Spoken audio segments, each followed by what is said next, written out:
This video is sponsored by Brinno. This is the original Lumix LX100, and after some peer pressure from Instagram, I bought it used for a very good price in my opinion. I've always been aware that there's a big overlap between Leica cameras and the LX series in Lumix. It might be a well-kept secret, maybe people don't know, maybe people don't care.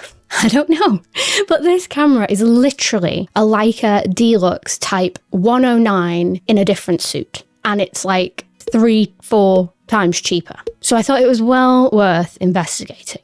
And when I say identical, I mean identical. It's the same 13 megapixel 4/3 sensor, the same 24-75 f1.7 to 2.8 lens, and they were even released just 1 month apart in 2014. Both have a surprisingly usable tiny EVF, and unfortunately no flip screen, but that's kind of what you'd expect because it's such a small premium compact. In fact, not to be all tribal about it, but the only differences between the two cameras actually fall in Lumix's favour over the Leica. The Lumix has a little grip at the front and a really nice thumb grip at the back, versus the Leica's super flat and probably quite uncomfortable to hold design, though admittedly it is very sexy. Of course it is, it's a Leica. The LX100 is also slightly lighter than the Leica, that's a very hard sentence to say, and the Lumix has its 4K photo mode for burst photographs, whereas the Leica doesn't. Make it make sense. So, even if you can get a little slice of Leica for a very good price, is it even worth it in 2025? First of all, if you value a tactile experience, this LX100 is superb.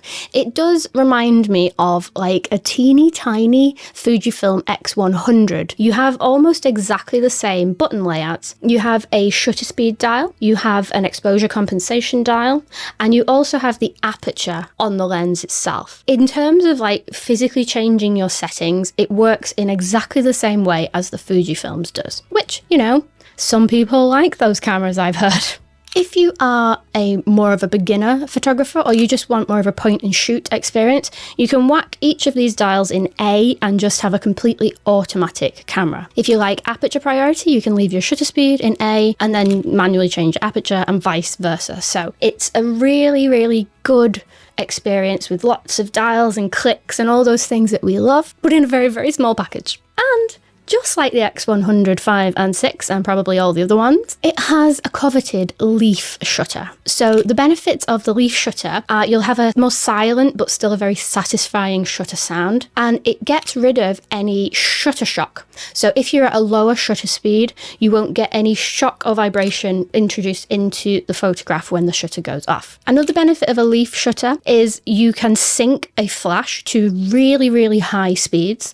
Let me consult my notes. 2,000th of a second, and it still uses a manual shutter. So let's go back to the sensor, because I know a 4/3 sensor isn't something that a lot of people will know much about, and quite right, why would you unless you're a camera nerd like me? A 4/3 sensor is just a slight bit smaller than micro 4/3. You can get a very similar experience. If you're used to shooting micro 4/3 and you know how the apertures and the focal lengths work, this is what you would expect on the LX100 as well. It's not like the LX10/LX15, the premium compact that I really, really like. This little dude.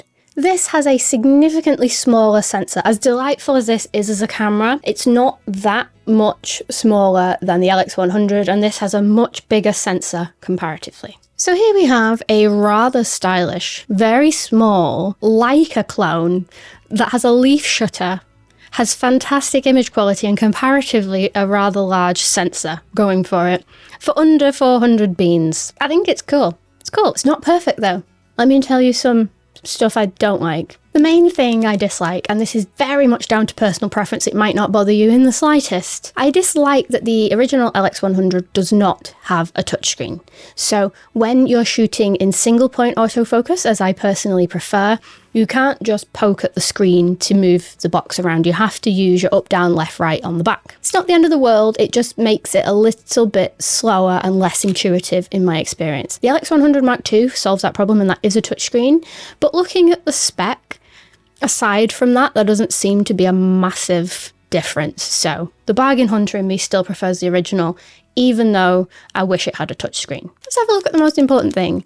What is the image quality like? The raw files are very similar to how you'd expect any other Micro Four Thirds camera from this era to be. Even though it's a 4/3 sensor, it's close enough. You get loads of detail in the raw files to play with. However, the JPEGs really impressed me. I'm using a photo filter in these. It's the first one in the list. It has a dedicated filter button, how before its time, and it's called Expressive. And I really like how punchy the blues are. I really quite like how contrasty it is. I think the vibes. When I first looked at these images, I was like, vibes.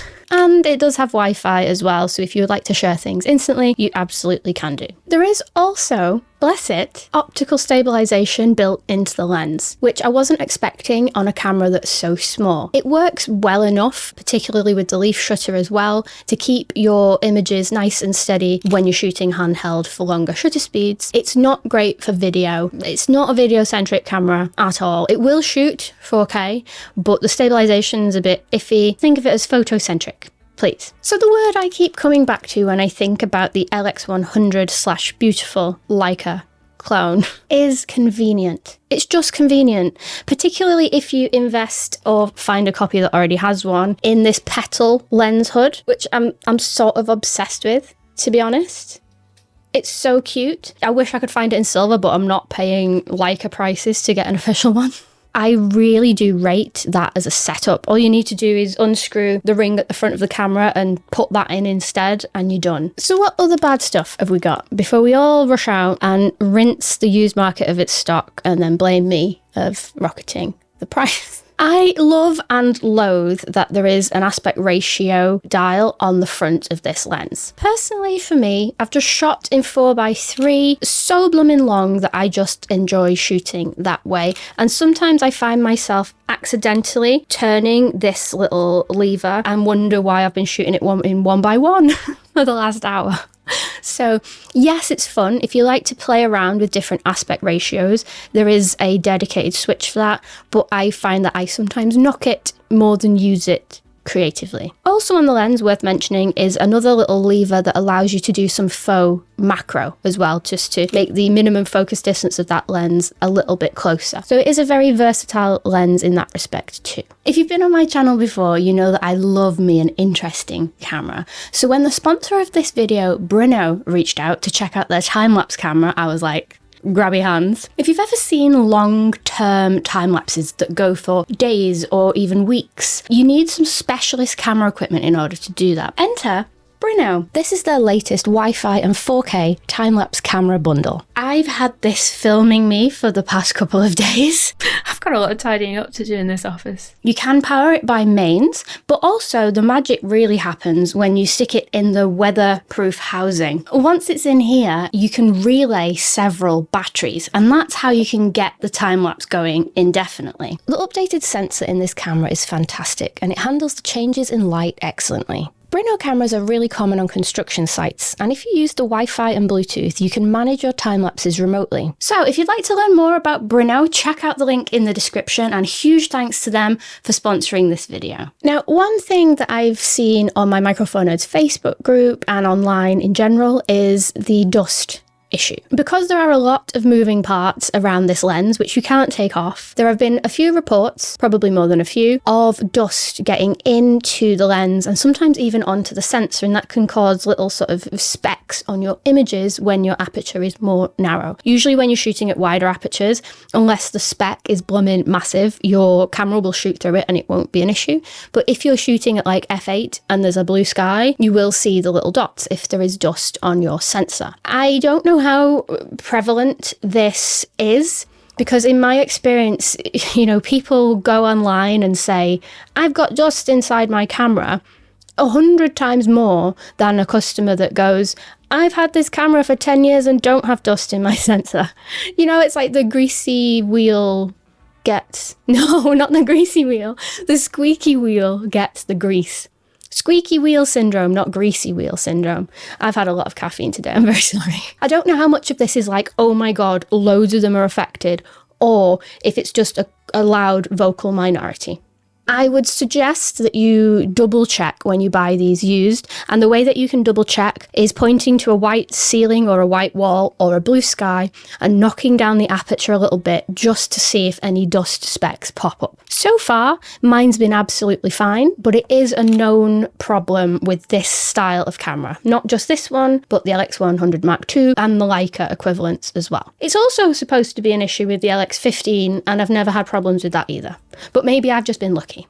So is the LX100 worth it now? It's knocking on a bit. As of the time of shooting this video, it's like 11 years old. Maths. I'm very fond of a lot of older cameras, as you probably know if you've seen my videos before. I would say absolutely worth it, dependent on the price. Don't be paying stupid money for these things just because there's not many on the used market.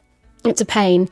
I think around 300 to 400 at the time of shooting this video. I know these things are subject to change, but yeah, I think that is more than fine for this sort of camera. It could be for that money that you use this camera every single day and you love the JPEGs, you love the tactile experience. It could be that, you know, maybe you want an X100 series camera from Fujifilm, but you ain't paying an arm and a leg, which I totally agree with. If you want something that's tactile that you can take out with you every day, I think it's a great option. I just blooming wish it had a touchscreen.